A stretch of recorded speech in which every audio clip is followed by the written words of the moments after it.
Hello everyone, मैं राजू एक बार फिर से स्वागत करता हूं आप सभी का हमारे यूट्यूब चैनल एजुकेशन पर्पस में। दोस्तों, जैसा कि आपको थंबनेल देखकर पता चल ही चुका होगा कि इस वीडियो पर हम लोग क्या जानने वाले हैं। जी हां दोस्तों, इस वीडियो पर हम जानेंगे इतिहास में वास्तुनिष्ठता के बारे में। ठीक है, ये टॉपिक जो है एमए या पीजी में अध्ययनरत उन सभी स्टूडेंट्स के लिए हेल्पफुल रहेगा जो सेमेस्टर 1 में पढ़ रहे हो। ठीक है, और वो पेपर 1 की तैयारी अगर अच्छे तरीके से करना चाहते हो तो इस वीडियो को देख सकते हैं। इसके अलावा भी जो पेपर्स हैं उसके भी वीडियोस हमारे चैनल पर अपलोड होंगे, तो इससे जो है जानकारी जो है आपको नियमित रूप से मिलते ही रहेगा, जो कि आपके पीजी या एमए हिस्ट्री ऑनर्स के लिए बहुत ज़्यादा इंपॉर्टेंट है। तो इस चैनल को आप सब्सक्राइब कर लेंगे, ये भी हमारा आपसे एक निवेदन है यदि आप इसी तरह के और भी वीडियोज़ देखना चाहते हैं। तो चलिए दोस्तों, सबसे पहले हम आपको समझाते हैं इतिहास में वास्तुनिष्ठता। ये आपके सिलेबस में है और हो सकता है कि ये शॉर्ट टाइप्स में आ जाए। ठीक है, सबसे पहले इस वर्ड को तोड़ते हैं। वास्तुनिष्ठता का मतलब क्या होता है? देखिए दोस्तों, वास्तुनिष्ठ जिसको अगर हम थोड़ा सा इसको हम टूटी फूटी लैंग्वेज में हम आपको समझाएं, थोड़ा सा एक वाइट पेज ले लेते हैं। ठीक है, चलिए हम व्हाइट पेज पर आ चुके हैं। जैसा कि आपने कभी भी किसी एग्जाम्स की तैयारी की हो तो उसमें दो तरह के पैटर्न होते हैं। अगर मैक्सिमम कॉमन अगर देखा जाए तो पैटर्न दो तरह के होते हैं। सबसे पहला होता है एमसीक्यू पैटर्न और दूसरा होता है जिसमें हम लोग को डिस्क्रिप्टिव वे में लिखना होता है। ठीक है, जिसको लॉन्ग टाइप, शॉर्ट टाइप किसी रूप में आप व्याख्यान कर सकते हैं। तो एमसीक्यू जो होता है दोस्तों, उसको हिंदी में क्या कहते हैं पता है? वास्तुनिष्ठ प्रश्न। ठीक है, यदि आपको अच्छा ढंग से याद हो रहा होगा तो हिंदी में जो मल्टीपल चॉइस क्वेश्चंस हैं उसको हिंदी में वास्तुनिष्ठ प्रश्न कहते हैं। और उसका मतलब होता है दोस्तों, जब भी कभी किसी क्वेश्चन को आप पढ़ते हैं तो उसके पास आपके पास 4 ऑप्शंस होते हैं। उनमें से किसी एक ऑप्शंस को आपको क्या करना होता है? रिमार्क यानी टिक करना होता है, और वो जो है सटीक होता है। ठीक है, यानी सटीक मतलब जहां एक, जैसे कि कहने का मतलब A B C D 4 options है, अगर सी ऑप्शंस आपने टिक लगा दिया और बी इसका करेक्ट आंसर है तो आपका आंसर गलत, यानी कि यहां जो एक नंबर आपको मिलने वाला था वो एक नंबर गया। कहने का मतलब है जो चांस आपको नंबर मिलने के थे वो चांस चले गए क्योंकि आपने सटीक जवाब नहीं दिया। लेकिन यदि थोड़ा सा इसको डिस्क्रिप्टिव वे में हम ले चलें, जैसे कोई सवाल है, जैसे सपोज दैट कि स्वर्ण युग जो है इतिहास के किस काल को कहा जाता था, उसका वर्णन करें। देखिए, अगर यहां सवाल ये आ जाए कि स्वर्ण युग इतिहास के किस काल को कहा जाता था तो आप गुप्त काल लिख सकते हैं। लेकिन यहां पे आगे लिख दिया वर्णन करें, तो आप जो है इसको 2 पेज, 3 पेज, 4 पेज में वर्णन करेंगे। और यदि ये क्वेश्चन 5 नंबर का भी है तो कहीं ना कहीं आपने 2 पेज 3 पेज लिखा है तो कहीं ना कहीं कुछ नंबर आपको मिल जाएंगे। और लेकिन इसमें जो है आपको नंबर नहीं मिलेंगे क्योंकि आपने ऑप्शन गलत टिक लगाया है। तो कुल मिलाकर हम कहें तो वास्तुनिष्ठ में हम सटीक चीज को जो है दोस्तों पकड़ कर चलते हैं, उसी को कहते हैं वास्तुनिष्ठता। अब इतिहास में वास्तुनिष्ठता को कैसे समझेंगे वो समझाते हैं। कुल मिलाकर इतना समझिए कि इतिहास लिखने की एक कला है वास्तुनिष्ठता, और जिसमें जो सटीक चीज है, जो एज इट इज, जो जैसा है उसको उसी के अकॉर्डिंग लिखना, अपने तरीके से कोई मक्खन मसाला लगाने की जरूरत नहीं है, इसी को कहते हैं वास्तुनिष्ठता। जैसे वास्तुनिष्ठ प्रश्न में जो सटीक सवाल का जवाब होगा उसी को आपको लिखना है, आइंदा उसके अलावा कुछ नहीं लिखते हैं। लेकिन डिस्क्रिप्टिव होता है तो उसमें कुछ भी अपने से भी कुछ भी चीज लिख कर जो है हम अपने पेज की श्रृंखला को बढ़ा सकते हैं, संख्या को बढ़ा सकते हैं, अपने आंसर को लंबा कर सकते हैं और उसमें नंबर मिलने के चांसेस होते हैं। लेकिन वस्तुनिष्ठ प्रश्न में जहां एक ऑप्शन गलत तो समझो उसके नंबर गए। तो कुल मिलाकर वही है वास्तुनिष्ठ, यानी कि इतिहास लिखने की एक शैली है, इतिहास लिखने की एक कला है, एक कॉन्सेप्ट है, और जिसको जो है पश्चिम के देशों ने ईजाद किया है। एक चीज ध्यान दीजिएगा, कौन से देशों ने? पश्चिम के देशों से ईजाद किया गया यह शैली है जिसको कहते हैं वास्तुनिष्ठता। अब वास्तुनिष्ठता मतलब दोस्तों की वस्तु परख होनी चाहिए। कहने का मतलब है इसको वस्तु परखता भी कहते हैं। ध्यान दीजिएगा, वास्तुनिष्ठता नहीं आएगा एग्जाम में तो वास्तु परख भी आ सकता है। कुल मिलाकर यदि किसी चीज को अगर आप लिख रहे हैं उसके 2 तरीके हो सकते हैं। पहला, एक व्यक्ति की सोच कि व्यक्ति कहां तक सोच सकता है, कहां तक इतिहास को लिख सकता है, जहां व्यक्ति अपना दिमाग, अपना बुद्धि, अपनी चेतना का इस्तेमाल करता है। और दूसरा होता है दोस्तों वस्तु परखता, मतलब वस्तु के आधार पर लिखता है कि वस्तु की गुण क्या है, वस्तु की चीजें क्या हैं, ठीक है, वे क्या कहना चाहते हैं। तो कुल मिलाकर इतिहास में वास्तुनिष्ठता का मतलब होता है कि हम जो हैं, या इतिहासकार जो है, इतिहास जब लिखने की कोशिश करता है तो उसके पास 2 ऑप्शंस होते हैं। पहला, या तो वो अपने आधार पर इतिहास को लिखे, दूसरा किसी वस्तु के आधार पर इतिहास को लिखे, किसी तथ्य के आधार पर इतिहास को लिखे। लेकिन उस तथ्य को जब वो लिखेगा, जब किसी वस्तु के बारे में जानकारी प्राप्त करके वे लिखेगा, तो जितना उसको उस वस्तु से पता चल पा रहा है, जो प्रूव्ड हो जाए उसी को लिखेगा, अपना मन मुताबिक नहीं लिखेगा, अपना विचार उसमें नहीं देगा। यही है वास्तुनिष्ठता। तो चलिए सबसे पहले आपको परिचय लिखना है। ठीक है, यानी यहां लिखा क्या है, चलिए एक बार लाइन से पढ़ देते हैं, उसके बाद आपको समझाने की कोशिश करते हैं। किसी भी अध्ययन की विषय वस्तु व्यक्ति या वस्तु हो सकती है। विषय वस्तु क्या हो सकती है? व्यक्ति या वस्तु हो सकती है। लेकिन यहाँ ध्यान देने योग्य बात यह है कि व्यक्ति का जो व्यक्तित्व होता है, इसको 2 बार लिखा गया है, व्यक्ति का जो व्यक्तित्व होता है वो एक समान नहीं होता है, जबकि वास्तु नहीं दोस्तों, वस्तु, ठीक है, वस्तु में समानता का गुण पाया जाता है। यानी कि एक एग्जांपल आपको देते हैं कि जैसे जल, ठीक है, और जल में जो है क्या पाया जाता है? ऑक्सीजन और हाइड्रोजन पाया जाता है, ठीक है, हाइड्रोजन के 2 एलिमेंट्स और ऑक्सीजन के 1 एलिमेंट, जिसके कारण इसको कहते हैं H2O, ठीक है, इसका साइंटिफिक नेम तो यही है ना। तो ये जितना दिन पहले प्रूव किया गया होगा साइंटिफिकली जो है, इसको वैज्ञानिक रूप से जितना दिन पहले प्रूव किया गया, और आने वाले 10 सालों में भी हो सकता है कि इसमें कोई भी बदलाव ना हो, लेकिन जब व्यक्ति किसी के लिए अपना विचार देता है बिना किसी प्रूव्ड के, तो हो सकता है आने वाले कुछ दिनों में वो ऑटोमेटिक बदल जाए। यानी व्यक्ति का जो व्यक्तित्व होता है वो बदलते रहता है, लेकिन वस्तु की जो समानता होती है वो कभी भी नहीं बदलती है, ठीक है। तो अध्ययन किसी विषय में व्यक्ति की अपनी चेतना हो तो वह सार्वभौम नहीं माना जाता। मतलब कोई भी अध्ययन यदि व्यक्ति अपना उसमें बुद्धि लगा रहा हो, अपना विवेक लगा रहा हो, अपना तथ्य जोड़ रहा हो, तो हो सकता है वो सभी के लिए मान्य नहीं होगा, लेकिन वस्तु पर आधारित अगर कोई अध्ययन हो जाए तो समझ लीजिए कि वो सार्वभौम माना जाएगा और ये अत्यधिक पसंद किया जाएगा। अगर अभी तक भी आपको समझ में नहीं आया है तो धीरे धीरे करके समझेंगे। चलिए थोड़ा और डिटेल में आपको समझाने की कोशिश करते हैं। यहाँ पे अगला पॉइंट बनाएंगे, वास्तुनिष्ठता का अर्थ जो आप स्क्रीन में देख रहे हैं या फिर तात्पर्य। सबसे पहला है व्यक्ति के व्यक्तित्व से स्वतंत्र इतिहास लेखन।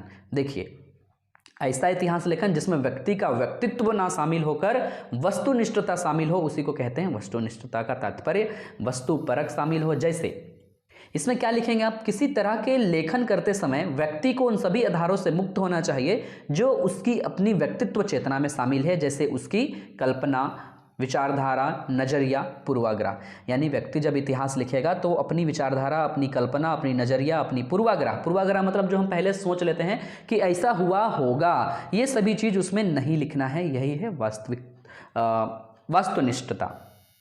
किसी भी इतिहास लेखन में जो अध्ययन एक इतिहासकार द्वारा किया जाए वह उसके मस्तिष्क से स्वतंत्र होना चाहिए। मतलब उसमें अपना दिमाग, मतलब जो जैसा है उसको वैसा ही प्रस्तुत करना, अपने से उस पर मक्खन मसाला लगाने की ज़रूरत नहीं है। यानी जिस तरीके से वस्तु से जो चीज़ें पता चल पा रही हैं बस वही चीज़ को लिखना है, अपना से उसमें बुद्धि नहीं लगाना है।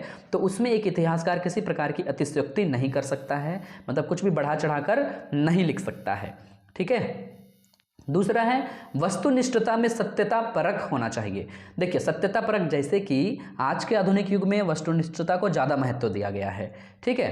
क्या दिया गया है? वस्तुनिष्ठता को ज़्यादा महत्व, क्योंकि आधुनिक वैज्ञानिक के विद्या से अगर हम लोग देखें तो कुछ भी चीज़ को जब प्रूव किया जाता है प्रयोगशाला में, ठीक है, एक्सपेरिमेंट किया जाता है, उसके बाद जब उसकी खूबी के बारे में पता चलता है तो लोग उसको मानते हैं और वही सत्य है। तो यानी वास्तुनिष्ठता में सत्यता अत्यधिक जो है बहुत ही महत्वपूर्ण पहलू है, जिसको लोग माने।